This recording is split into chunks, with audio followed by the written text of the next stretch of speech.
Nagpalit kong tiyok ay tiyok buki. Ako sabot yun. Basta tiyok buki guys.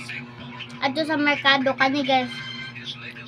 Korea man gid ni siya guys, pero kabalo kung sa ni pagbuhat guys.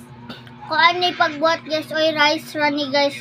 Kabalo mo guys na pag kaadto sa Korea mamalit sila og mga ramen ana kay mamalit gid sila ani kay mao man ni ang kanon nila didto guys. So man ang palit gid sila ani guys.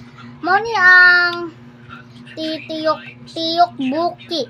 Mao ni among gipalit sa kuan guys sa merkado kugon. Mao ni among gipalit guys oh. Nakatilaw na magikuan ni guys. Gipatilaw lang na mo ni ate. Naganan ko si ate. Kaso wala niya na hurot. So mo na daraay. Pakita na ako sa inyo guys. Kay ganyan na mga kaon ani guys. Kung gusto mo mamalit guys, nara sa Cagayan de Oro City guys dito sa Kugon, dito sa street food, makita rin ninyo dapit dito sa mga Kugon. Basta palitaan lang ninyo guys.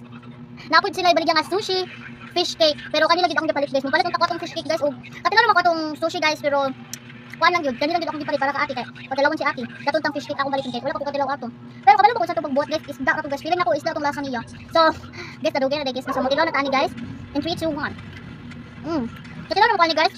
Pero pakita na ko sa inyo guys kung sa lasa ay na ako sa inyo kung sa lasa guys. Wala na guys. Kayong umi siya. Hadang gamay. Kay nara guys all sweet and spicy mag unsa nang. Sweet and spicy ganito siyang sauce guys. Ay, hang-halang. Kaya ra yung kahalang guys. Kuya man sa bata. Naon ta guys.